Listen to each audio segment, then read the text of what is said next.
On est en période de sécheresse là, et ils sont en train de tout cramer. Tout le nord de la Thaïlande est comme ça. Voilà, on est dans Matrix, l'être humain il a explosé le ciel en fait. Tu sais, il y a toujours une sorte de brouillard. Et c'est parce qu'il crame tout. Regarde-moi ça. Et vraiment la respiration ça devient très difficile. J'essaie de partir vite du nord. Le nord de la Thaïlande, c'est un peu le paradis des temples en fait. Tu en as vraiment partout. Et là j'étais en train de rouler, je suis entre Chiang Rai et Chiang Mai. Et je vois un truc de loin qui dépasse un petit peu au-dessus des montagnes et tout. Et on arrive dans un des plus beaux temples, je pense que j'ai vu de la Thaïlande. Juste déjà l'entrée elle est formidable, mais à l'intérieur, il y a une méga statue derrière là. Et ce doré, ce brun doré, le mélange est juste parfait. Alors on va aller faire un petit tour dedans et apprécier parce que l'endroit, le spot, il est juste magnifique. Je suis dans un lieu qui a une énergie, mais elle est tellement particulière. Tout est tellement beau.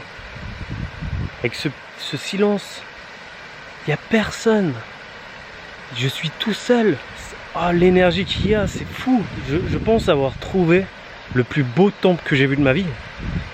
C'est ici, il y a tout ce que j'aime. C'est juste magnifique. Ah, j'aimerais dormir ici ce soir, je te dis, honnêtement j'aimerais dormir ici. T'imprégner de l'énergie du lieu. Ouais. Et ça franchement c'est les super bonnes surprises du voyage. Tu vois un truc, tu y vas, tu te déplaces, tu t'en fous. Tu sais, t'as à vélo, ça m'a pris un petit quart d'heure pour venir jusqu'ici. Tellement, tu vois, à pied tu le fais pas, parce que c'est quand même 3 km depuis la route, tu le fais pas. En montée en plus. Ah ouais, ils font tout le temps les temples au-dessus de quelque chose, tu vois. Et en fait juste, il n'est pas encore terminé. Hein. Tu vois derrière le Bouddha. Ils sont encore en train de le finir et je crois que c'est la dernière touche. Et après, parfait ce temple, il est magique. Ah, ça c'est tellement des bonnes surprises. C'est le bruit de l'eau, le bruit des cloches au-dessus des temples. Ce qui me saoule, c'est que tu vois, je viens de faire la vidéo sur le temple blanc qui est magnifique hein, aussi. Vraiment, le temple blanc il est magnifique. Mais celui-là, il a quelque chose de plus. Et je sais pas l'expliquer. Je sais pas l'expliquer, mais il a quelque chose de vraiment plus. Donc du coup, si vous voyez un peu la même chose, je m'excuse, mais tu vois, après t'as pas aussi 40 milliards d'astuces pour montrer un temple. Ou en tout cas, moi je les ai pas. Je suis contraint d'abandonner la Thaïlande du Nord à vélo pour une raison, franchement, fallait le savoir. Hein. C'est irrespirable. La pollution entre mi-février, mi-avril, elle est infernale. Hier, enfin ça fait 2 jours que je roule et j'ai commencé vraiment particulièrement hier à ne plus réussir à respirer et je me dis mais c'est pas normal. Déjà en fait je me suis dit est-ce que tu as chopé le corona, tu vois, est-ce que je suis en train de faire un début de pneumonie, j'ai jamais eu donc je me posais des questions, tu vois, je suis allé faire des recherches et c'est pas ça le truc, c'est que ils crament toute la forêt et t'as un pic de pollution infernal. Alors je suis allé chercher sur internet l'échelle de la pollution qu'il y avait en fait, la qualité de l'air. Et il faut savoir que par exemple Sion c'est 14 sur l'échelle, je crois que ça va jusqu'à 400. C'est 14, Lausanne c'était 30, 27 pour Zurich. Ici à Chiang Rai on est à 310, c'est considéré comme dangereux. Et je l'ai senti, j'arrivais plus à respirer hier, donc j'ai vraiment paniqué. Hein. Et après je suis allé sur des sites, c'est marqué ne faites pas de vélo, c'est très dangereux. Tu vois même Bangkok, la capitale, c'est à 75 pour se faire une idée, tu vois, de où on est quoi. Franchement entre l'air, ces contraintes là, le coronavirus, les hôtels qui vont certainement fermer, les restaurants, ne pas pouvoir dormir en tente, le budget, ça commence à avoir vraiment beaucoup de facteurs différents qui fait que ça devient difficile. On verra, hein, après les frontières qui ferment aussi, je sais pas si je vais pouvoir avancer quoi, je ne sais pas la suite. Hier en fait j'avais pas faim, j'avais la nausée, j'avais mal au bide. C'est une image qu'on voit trop quand je me plains, mais là c'est vraiment dangereux pour ma santé. Du coup j'attends le bus, je me tire. Ça me saoule parce que je prends beaucoup trop de bus quoi. Tu sais quand tu commences, tu te dis ouais je vais tout faire par moi-même. Et là t'as tout le temps des contraintes que t'arrives pas forcément à penser. Et ça me saoule quoi, vraiment ça me saoule. Je peux rien faire. Hier j'ai vraiment paniqué. Mais regarde dehors, regarde dehors. C'est complètement fou. Et la caméra elle éclaircit l'image. Hein. C'est vraiment pire. Tu vois, en fait, là, les deux billets, ben, ça a la même valeur, sauf que, en fait, ça, c'est l'ancien roi, et ça, c'est son fils, de nouveau. Et comme ils ont encore tellement de respect, ils n'ont pas changé les billets. Je crois qu'ils les retirent quand même au fur et à mesure. Fait quand ils se détériorent, il sort pas, il me semble, une nouvelle bolette. Et pense-eux avec son fils. Et c'est pareil avec les 20 aussi, avec tous les billets en fait. Tu vois, le fils, le père. Mais je trouve ça hyper cool qu'ils n'ont pas tout changé d'un coup. En fait, ils le font à fur et à mesure.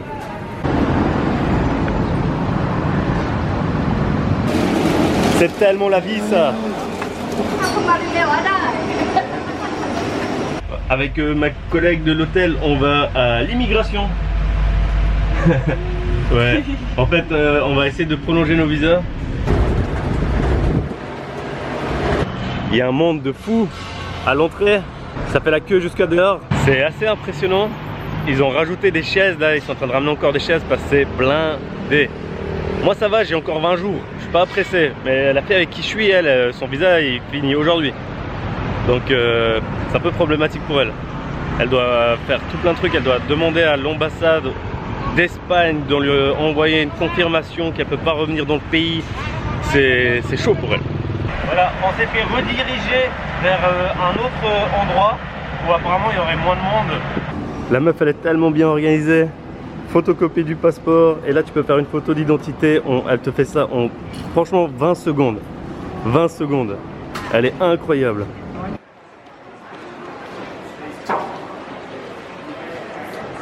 Donc on a rempli tout ça, c'est blindé de monde, t'as 40 feuilles qui demandent. Bon c'est normal hein, c'est normal mais c'est la folie, il y a tellement d'heures d'attente. Alors on a fait 6 heures pour avoir ce tout petit tampon. Là, enfin on le voit pas, mais voilà j'ai fait l'extension, je peux rester jusqu'au 11 mai. Donc pendant 50 jours, je suis tranquille et après ben, j'espère vraiment que la situation elle soit arrangée, autrement je suis bloqué comme tout cela quoi. My Canadian passport better than this. Tu peux parler en français hein? Ah oui pardon. Alors mon passeport canadien a aussi un visa Thaï ici et je vous avoue que ça vaut un peu plus cher. Pourquoi quand je regarde là on dirait que je regarde en haut? Parce qu'il faut que tu regardes là. Ah putain. Alors déjà quand tu sais même pas où regarder dans une caméra, tu n'as pas de passeport. En plus, le Canada, franchement, c'est même pas un pays. Pardon. C'est une province. Pardon. C'est une grande province. Pardon. Ok, c'est un grand pays. Gentiment, tu commences à ressentir la peur des gens, des citoyens. Ils ont peur de nous, en fait, des Thaïs. C'est drôle parce que avant, tu vois, c'était les Chinois qui disaient, on disait, ah, il y a des Chinois et tout. Mais eux, leur crise, elle est passée. Maintenant, c'est l'inverse, tu vois. C'est nous, Européens, qu'on ramasse. Et ça, c'est bizarre d'être, toi, Européen, être exclu, en fait. Moi, il y a un gars quand j'étais à vélo, il m'a fait ouais, casse-toi étranger. Dans la rue, un gratos comme ça, il a rien dit d'autre, il a juste dit casse-toi. Hey Dai, explain me what is it that? Mukatha. This is mukatha. Yeah. You know, Yeah. it's like Thai barbecue. They call it Thai barbecue. Now it's a little too burn. But in the beginning it was like this. And now like this. And there is water here, normally Yeah. water with what is inside? Vegetable. We have sausage. Some eggs. Eggs. Yeah. And we have this one, egg tofu. Tofu. Yeah, do you have in your country? Yes, but I don't eat usually tofu. But in Asia, yes, a lot. But in Switzerland, I don't. But you cook better than us, the tofu. Yeah. In Switzerland, t'as no taste. En fait, c'est la proprio de l'hôtel qui nous a invités à manger. Elle est chaude. Ouais. Thank you for inviting me to eat. Thank you for coming. On est en train de se faire le marché avec ma pote Jessica. Mais c'est la débile qui sait pas où regarder la caméra, vous vous souvenez? Là maintenant je regarde la caméra. Ouais, de quel coin t'es du Canada en fait? De Montréal? Montréal. Et on se fait le marché de nuit à Chiang Mai. Et je vous ai pas encore montré, mais en fait mon vélo, il a ramassé des coups dans le train des coups dans le train en Birmanie. Et du coup, on a trouvé des super autocollants qu'on va pouvoir coller en fait pour le tuner en fait de Perceval. Elle a dit que c'était Naruto, ça. Ça, c'est Naruto. Ça, c'est Naruto ou bien? Dis que tu t'excuses. De toute façon, les Québécois, on connaît comme ils sont de mauvaise foi. Oh!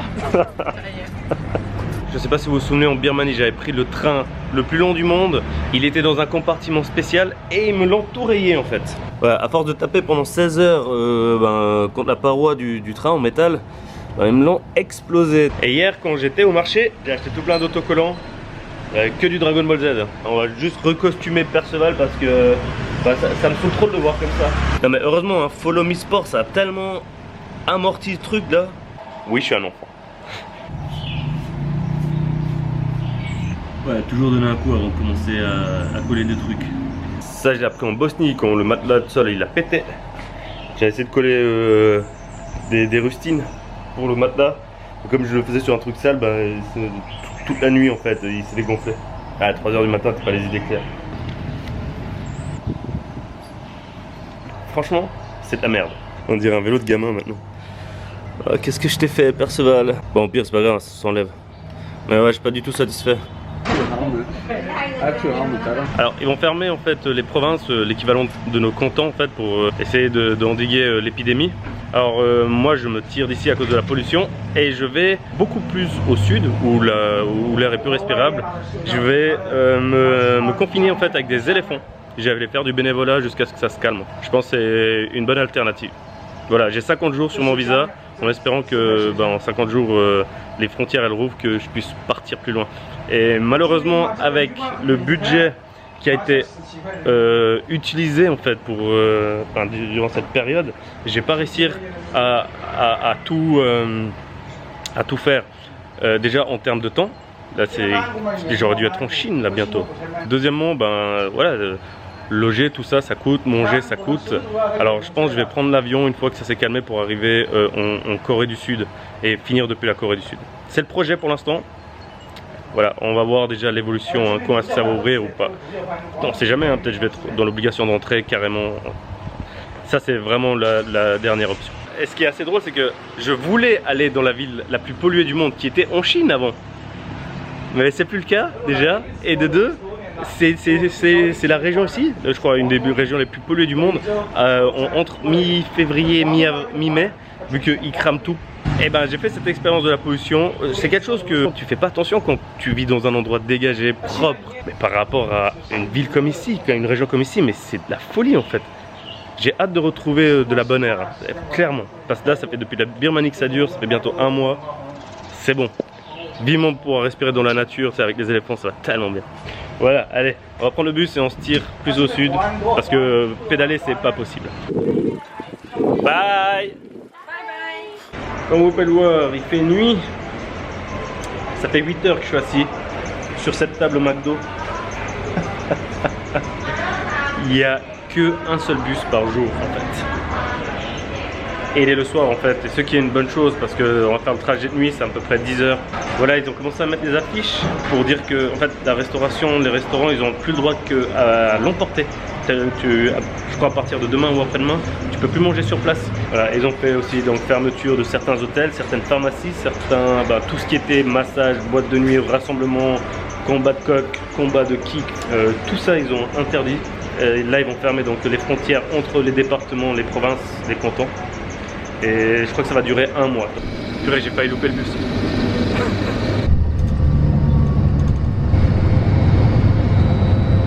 On est arrivé. Le truc c'est que souvent tu sais, ils te lâchent à 6 h, 5 h du matin. Et les hôtels ils te prennent à midi normalement. On va voir s'ils font l'exception. Oh, je suis fatigué. Ouais, je dors trop mal là-dedans.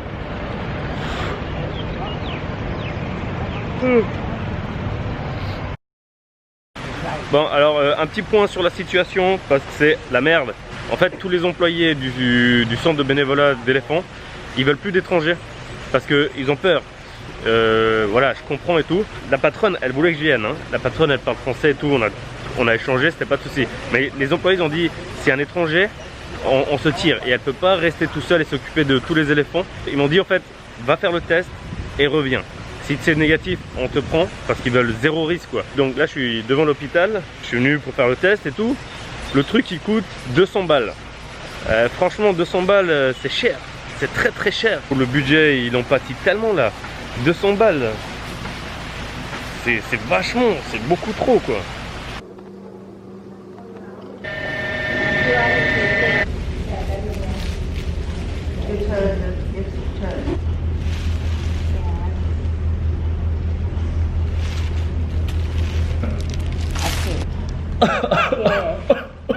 Again. Elle m'a gratté le cerveau, je te jure elle m'a gratté le cerveau. Oh. Again. Again? Ah non. Ok. Okay.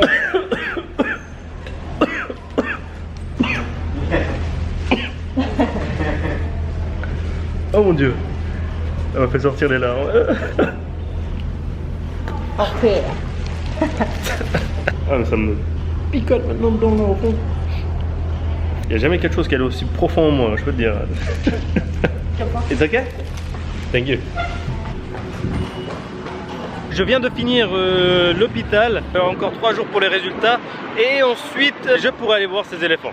Donc ça m'a coûté à peu près 7000 bahts, c'est 230 francs, à peu près 230-220 balles. Ah ça fait cher, hein. Ça me fait 10 jours de budget quoi. Je vais pouvoir passer la suite dans un endroit tranquille, isolé et ça vaut bien plus que 220 balles à pas me prendre la tête sur la situation à l'extérieur. J'espère surtout que la situation elle va se calmer avant que mon visa il arrive au bout à échéance. Parce qu'après là ça deviendrait problématique. Je viens de recevoir l'appel pour aller chercher mes résultats. C'était quand même un peu flippant tu sais, de voir le numéro, tu te dis ah peut-être t'es quand même positif tu sais. Et en plus surtout elle m'a rien dit, elle me fait venez chercher, j'ai fait comment? Elle fait non venez chercher. Ça fait un quart d'heure qu'il parle, il y a mon dossier qui est sous sa main mais... Donnez-moi mon dossier que je me tire. Ça c'est le truc que tu comprends pas. Ah je deviens fou. Voilà j'ai fini le test, c'est bon, c'est négatif. Bonne nouvelle, on va pouvoir aller maintenant au sanctuaire des éléphants et se libérer la tête de tout ce qui est en train de se passer et vraiment être à l'écart. On va se mettre bien pendant un mois et ça va être cool. J'ai tellement hâte. Tellement hâte. Ouais. J'espère vraiment que ce sera surtout à la hauteur de mes espérances. 1, 2, 3, 4, 5, everybody go on the bike and let's ride. On est à 5000 mesdames et messieurs. Est-ce que Lou Bega a déjà compté jusqu'à 5000 mesdames et messieurs? Certainement pas. Certainement pas. Perceval a déglingué Lou Bega. T'es un king mon gars. Hop là. Sauf si c'était ouf, j'ai pas me tuer. Allez, filmer ou conduire, faut choisir. Et voilà, ça là derrière moi, c'est la raison pourquoi je suis allé faire le test du virus. C'est parce que maintenant j'ai un mois où je suis confiné en fait avec les éléphants dans 1 hectare. C'est clairement beaucoup mieux qu'être dans ma chambre d'hôtel d'avant quoi. Regarde le décor. On n'a pas le droit de sortir de là, mais ah, ça va tellement bien. Un mois. Allez, va dans l'eau toi. C'est trop stylé. T'as vu ça? Allez, à bientôt, hip hop.